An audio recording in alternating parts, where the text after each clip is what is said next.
Radhe Radhe my soul family. Hope आप सबकी journey smoothly चल रही है और डिवाइन के प्रॉपर गाइडेंस से सबको मिल रहा है।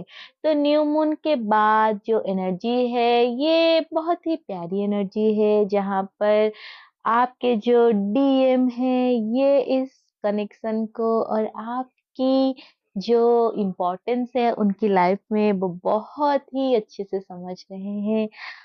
और कल से कहीं न कहीं जो डीएम है उनकी मिसिंग एनर्जी भी बहुत ज़्यादा फ़ील हो रहा है। यानी कि आपके जो डीएम है वो आपको बहुत ज़्यादा मिस कर रहे हैं।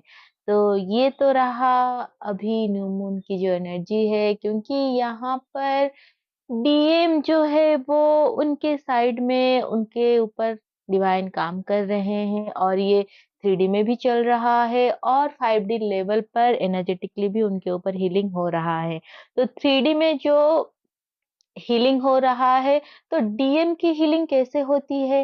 डीएम की हीलिंग जो होती है उनको लेसन लर्न किया कराया जाता है, क्योंकि आपके जो डीएम होते हैं, सबके डीएम वो बहुत ज़्यादा लॉजिकल होते हैं, बहुत ज़्यादा प्रैक्टिकल होते हैं, बहुत ज़्यादा ही वो मटेरियलिस्टिक होते हैं। तो इसी वजह से क्या होता है, उनकी जो भी थॉट पैटर्न होते हैं, उनकी जो लाइफ होती है, वो इन्हीं चीज़ों के अराउंड इवॉल्व करता है। तो इसी वजह से क्या होता है, वो आपकी जो स्पिरिचुअल साइड है वो भले ही आपको कभी मना नहीं करेंगे कि आपको स्पिरिचुअल नहीं होना है, प्रैक्टिस नहीं करनी है, लेकिन वो कभी भी ये जो स्पिरिचुअल कनेक्शन है इसको वो एक्सेप्ट नहीं करते हैं, क्योंकि उनको लगता है कि आप बहुत ज़्यादा सेल्फ सेंटर्ड हो, आप बहुत ज़्यादा अंधविश्वास को बिलीव कर रहे हो, आप इन चीज़ों के पीछे भागकर अपनी कैरियर खराब कर रहे हो, अपनी लाइफ के ऊपर फ़ोकस्ड नहीं हो। तो इस वज़ह से क्या होता है कि डीएम जब उनकी मटेरियलिस्टिक लाइफ को बहुत ज़्यादा अहमियत देते हैं, तो वो स्पिरिचुअली कहीं न कहीं पीछे रह जाते हैं, और वो किसी भी तरह की हीलिंग या स्पिरिचुअल प्रैक्टिसेज़ को वो अपनी लाइफ में प्रैक्टिस नहीं कर पाते हैं। तो इस वजह से क्या होता है, उनकी जो 3D लाइफ है वो बैलेंस नहीं होता है। तो जब डीएम बहुत ज़्यादा ख़ास करके जो मैट्रिक्स ट्विन होते हैं, वो तो इतना ज़्यादा लॉजिकल होते हैं कि वो स्पिरिचुअली ग्रोथ करने में बहुत पीछे रह जाते हैं। इस कारण जैसे ही डीएफ आप हील होकर आप एनर्जेटिकली बैलेंस होते हो, आपके लाइफ में स्पिरिचुअली आप स्टेबल होते हो, आप 3D में भी जो मटेरियलिस्टिक आपकी ग्रोथ होना शुरू हो जाता है, तो वहाँ पर डीएम को उनकी जो 3D लाइफ है, जो वो बहुत ज़्यादा एंगेज होते हैं, उनको वहाँ पर ट्रिगर मिलता है। आप नोटिस करोगे वो फाइनेंशियली बहुत ज़्यादा अ, सफ़र करते हैं। उनकी नौ जो जॉब होती है, वो भी मतलब वो थोड़ा-सा इम्बैलेंस होता है, और फैमिली से जो सपोर्ट उनको मिलता था, क्योंकि कहीं न कहीं जो डीएम होते हैं, उनकी जो फैमिली सपोर्ट उनको मिलता है, उस चीज़ से वो बहुत ज़्यादा इगोइस्टिक हो जाते हैं। तो यहाँ पर ही उनको ट्रिगर दिया जाता है, एक टाइम पर उनको पूरी तरह से अलग-थलग डिवाइन छोड़ देते हैं, ताकि उस टाइम पर वो स्पिरिचुअल जो स्टेबिलिटी है, उसकी इम्पोर्टेंस को वो फ़ील कर सकें, वो एक्सपीरियंस कर सकें कि तब उनको ये समझ में आता है कि उनको अपनी स्पिरिचुअल साइड के ऊपर भी काम करना है, स्पिरिचुअली भी उनको स्टेबल होना है, और उस समय वो सबसे पहले आपकी तरफ देखते हैं, क्योंकि कहीं न कहीं इस जर्नी में जो डीएफ होती है, उनकी लाइफ में डीएम से मिलने से पहले और अवेकनिंग में आने के बाद भी बहुत सारी प्रॉब्लम रहती है। वो फाइनेंशियली इतना ज़्यादा अच्छी स्टेज में नहीं होती है। कहीं न कहीं उनकी जो फैमिली जो बैकग्राउंड होता है, वहाँ पर भी वो बहुत पीछे होती है डीएम की साथ अगर कंपेयर किया जाए। लेकिन डीएफ के अंदर हमेशा एक चीज़ होता है, वो जब हील भी नहीं होती है तब भी वो इतना ज़्यादा रस में नहीं होती है। उसके अंदर हमेशा एक्सेप्टेंस होती है और वो कहीं न कहीं जो डिवाइन की प्लानिंग है, वो उसको बिलीव हमेशा करती है और उसको ये भी बिलीव होता है कि एक पॉइंट पर जाकर उसकी जो लाइफ है वो टर्न होगा और वो बेटर होगा। तो ये चीज़ से डीएम बहुत ज़्यादा वो अपनी लाइफ में एनकरेज होते हैं क्योंकि उस टाइम पर आप नोटिस करोगे कि आपकी जो ये पॉजिटिव ट्रेड्स होते हैं, पॉजिटिव बिहेवियर होते हैं लाइफ को लेकर जो एक्सेप्टेंस होती है, डीएम उससे बहुत ज़्यादा प्रभावित होते हैं। लेकिन साथ में वो हमेशा टाइम टू टाइम आपको समझाते रहते हैं कि किस तरह आप अपनी लाइफ में बैलेंस लाएँ, आप अपनी करियर को लेकर फ़ोकस रहे, आप उसके ऊपर काम करें और अवेकनिंग के बाद डीएफ उस सारी चीज़ों के ऊपर काम करती है। तो अगर आप नोटिस करोगे जो ट्विन फ्लेम्स होते हैं, वो क्योंकि मिरर सोल होते हैं, तो आप एक-दूसरे को इतनी अच्छे से मिरर करते हो। अगर आपकी लाइफ में आप बहुत ज़्यादा स्पिरिचुअल हो तो आप नोटिस करोगे कि डीएम बहुत ज़्यादा मटेरियलिस्टिक होते हैं। जैसे आप हील करके आप अपनी स्पिरिचुअल साइड और आपकी मटेरियलिस्टिक साइड को हील करते हो, बैलेंस करते हो, वैसे डीएम भी सेम चीज़ करते हैं। तो वैसे करके आप एक-दूसरे को कंप्लीट करते हो, एनर्जेटिकली आप स्टेबल होते हो। तो जब आप हील हो जाते हो, आप अपनी लाइफ में जो भी आपकी फाइनेंसेस होते हैं, आप उसके ऊपर काम करते हो, फाइनेंशियली आप इंडिपेंडेंट होते हो, तो उस चीज़ से डीएम बहुत ज़्यादा खुश होते हैं। वो कहीं न कहीं आपसे बहुत ज़्यादा इंस्पायर होते हैं और जब वो आपके तरफ देखते हैं कि आप स्पिरिचुअली भी स्टेबल हो, अब फाइनेंशियली भी आप इनसिक्योर नहीं हो, आपको वो एक स्ट्रॉन्ग पोज़ीशन में देखते हैं, तो जब वो अपनी लाइफ़ को अ एनालाइज़ करते हैं, तब उनको एक चीज़ समझ में आता है कि कहीं न कहीं वो अपनी लाइफ़ में बहुत ज़्यादा जो फाइनेंशियल अ, ग्रोथ के चक्कर में वो अपनी स्पिरिचुअल लाइफ़ को पूरी तरह से इग्नोर किए हैं। और उनकी लाइफ में जो स्टेबिलिटी होनी चाहिए वो नहीं है। तो इस वज़ह से उनको एक सोल शॉक भी मिलता है। और ये सोल शॉक तो उस टाइम पर पीक पर आता है जब डीए पूरी तरह डिटैचमेंट में चली जाती है और वो इस कनेक्शन को डिवाइन को पूरी तरह सरेंडर करती है। तो अभी अगर मैं चैनल करूँ जो मुझे चैनलिंग हो रही है कि कलेक्टिव में अभी बहुत ही ज़्यादातर जो मस्कुलाइन एनर्जी है वो एक सोल सक को एक्सपीरियंस कर रहे हैं क्योंकि यहाँ पर जो उनके काउंटर पार्ट है वो बहुत ज़्यादा हील हुए हैं, वो बैलेंस में आए हैं और उन्होंने पूरी तरह से डीएम से डिटैच होकर डिवाइन से कनेक्ट होकर सरेंडर में आए हैं। तो इस वज़ह से जो डीएम है उनकी लाइफ पूरी तरह से इम्बैलेंस हुआ है, वो सोल शॉक में गए हैं और अभी डीएम पूरी तरह एक्शन ओरिएंटेड फेज़ में आ चुके हैं। अब वो एक्शन लेना चाहते हैं और ये चीज़ आपकी जो एनर्जी है डीएफ उनको बहुत ज़्यादा हेल्प कर रहा है। सो आप इसी तरह से जो भी आपकी हीलिंग है, इनर वर्क है, आप उसके ऊपर फ़ोकस रहो ताकि आपके जो काउंटर पार्ट है, जो आपके ही अदर हाल्फ है, उनकी अवेकनिंग अच्छे से हो जाए। बहुत बार बहुत ऐसे डीएफ होती है, जिनको ऐसा लगता है जब वो हील हो जाती है, वो एनर्जेटिकली स्टेबल हो जाती है, तब उनके अंदर एक स्पिरिचुअल ईगो आ जाता है। तो ये स्पिरिचुअल ईगो क्या होता है कि जैसे ही आपके अंदर स्पिरिचुअल ईगो आता है, आप तब ये सोचने लगते हो कि इस जर्नी में डीएम तो आपको छोड़ के चले गए, वो थर्ड पार्टी में चले गए, उनके लिए उनकी जॉब सबसे ज़्यादा इम्पोर्टेंट था, उनके लिए उनकी फैमिली, उनकी करियर इम्पोर्टेंट था।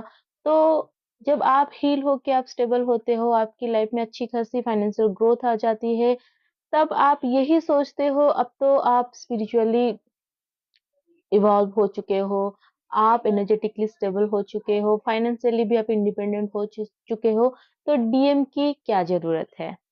तो ये चीज़ जो होती है, ये भी एक डिवाइनल टेस्ट होता है। डिवाइन आपको कुछ समय के लिए ऐसे कंडीशन में डाल देते हैं, जहाँ पर आप पूरी तरह से इंडिपेंडेंट फ़ील करते हो, आप उस समय पावरफुल फ़ील करते हो और इतना ज़्यादा एम्पावरमेंट फ़ील करने के बावजूद आप ये सोचते हो कि आपको डीएम की क्या ज़रूरत होती है, क्या ज़रूरत है।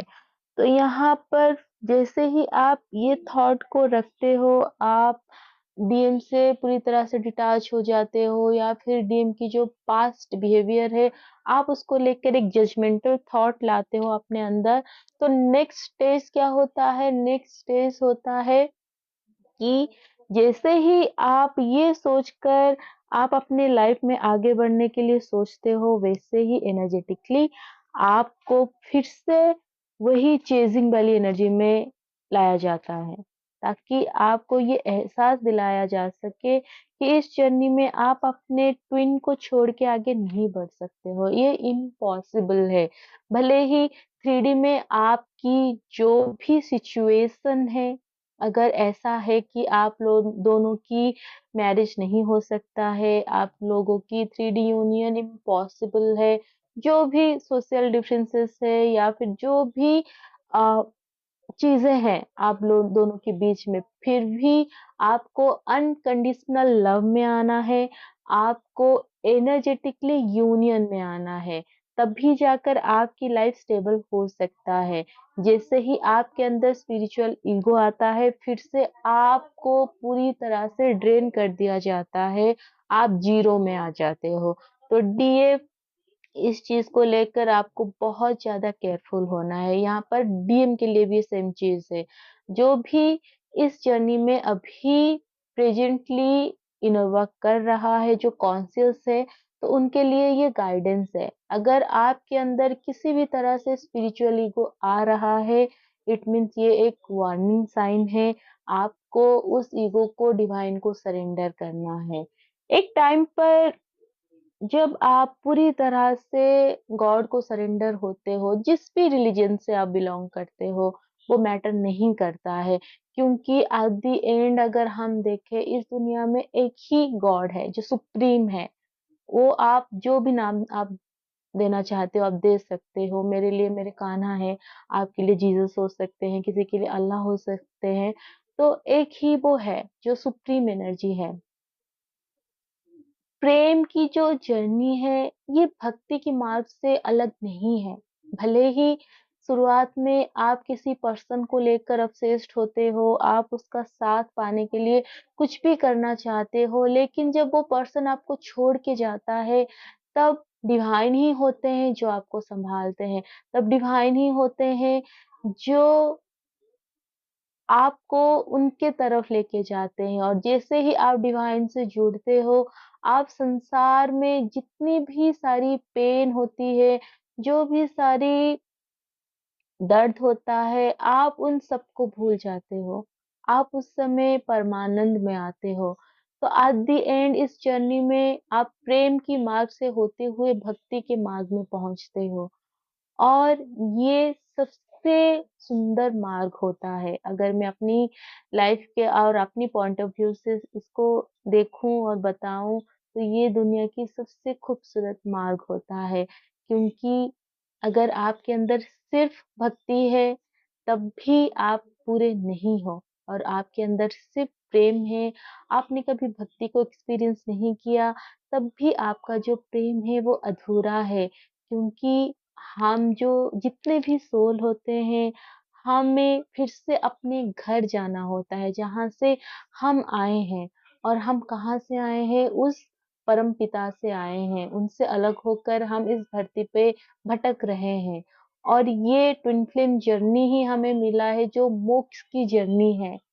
हमें दुनिया की सारी जितनी भी तरह की एक्सपीरियंस होती है, इमोशनली हो जाए, मेंटली, फिज़िकली, इन सारी चीज़ों को इसी जन्म में फ़ील करके और हील होकर जितनी भी हमारी पास्ट लाइफ की ट्रॉमास है, वुंड से, कार्मिक अकाउंट है, उन सबको हील एंड रिलीज़ करके हमें फिर से अपनी ही काउंटर पार्ट से यूनियन करनी होती है और ये यूनियन डिवाइन से यूनियन होने के बाद ही होता है।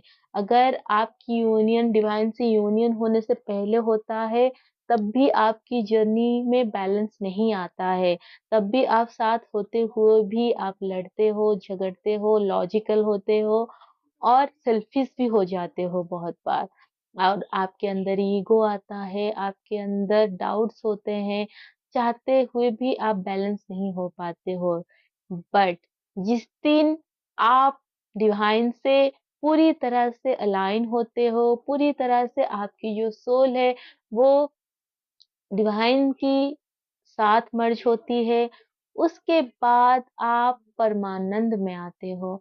आप 3D के किसी भी चीज़ से अटैच नहीं रहते हो। अगर कुछ समय के लिए कोई चीज़ आपको थोड़ा बहुत परेशान भी करता है, आप नेक्स्ट मोमेंट में उससे डिटैच हो जाते हो।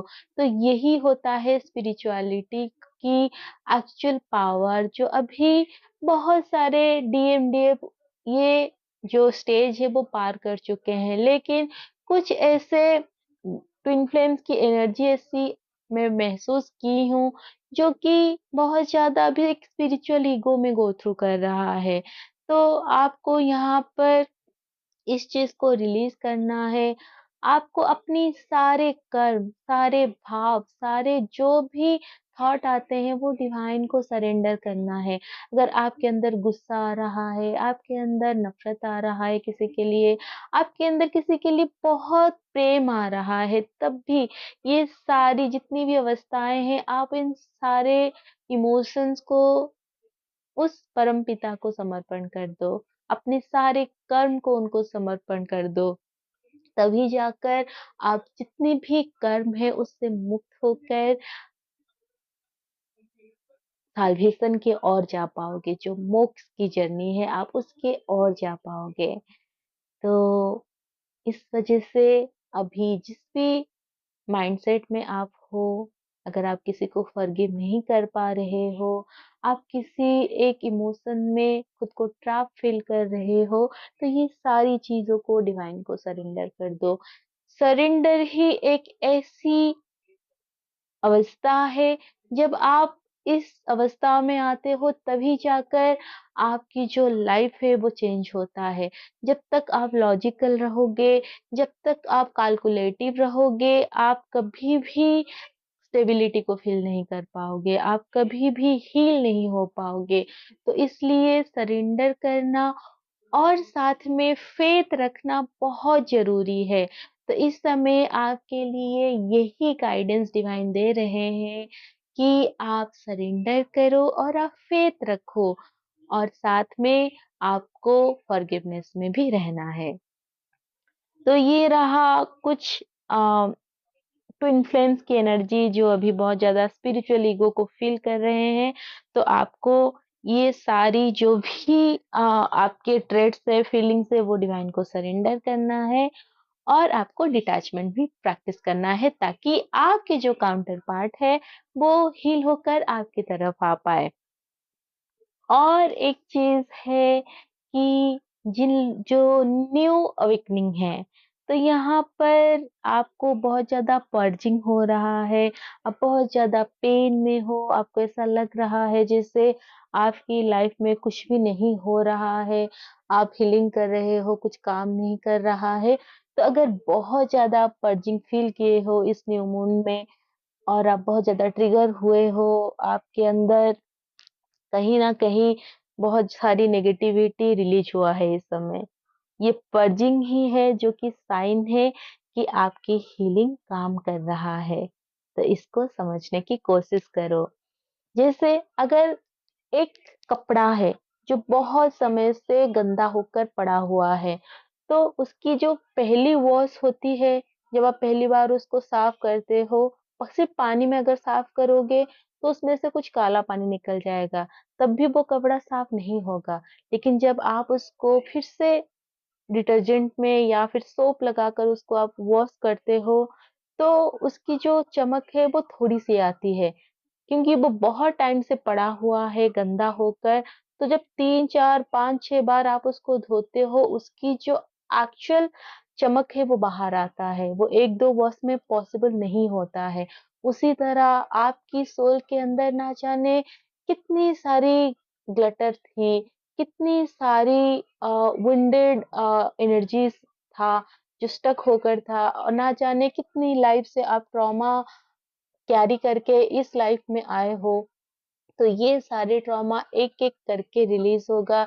ये सारे जो भी अनहेल्दी आपके अंदर इमोशंस है वो रिलीज़ होगा और वो कब होगा? जब आप कॉन्शियसली अपनी हीलिंग करते हो, तो ये न्यू मून, फुल मून और जो पोर्टल होती है, उसी में वो पर्जिंग होके रिलीज़ होता है। तो अगर आप अभी जो न्यू अवेकनिंग है या फिर जो मिड में भी है, अगर अभी भी आपको पर्जिंग हो रहा है new moon and full moon में, इट मीन्स आपकी जो हीलिंग है वो काम कर रहा है। तो आपको बिल्कुल भी डाउट में नहीं आना है, परेशान नहीं होना है। तो आई होप कि ये जो गाइडेंस है ये आपको हेल्प करे और अगर अभी तक आप मेरे चैनल को सब्सक्राइब नहीं किए हो तो प्लीज आप मेरे चैनल को सब्सक्राइब करो ताकि मुझे भी मोटिवेशन मिलती रहे और मैं आप लोगों की एनर्जी से और भी अच्छे से कनेक्ट होकर प्रॉपर चैनलिंग कर पाऊं। सो मैं डिवाइन से यही प्रे कर रही हूँ कि आप सब लोग जल्दी से हील होकर अपनी यूनियन को अचीव करो और साथ में आप अपने सोल पर्पस करके मदर अर्थ और डिवाइन को सर्व करो। Radhe Radhe. God bless you all.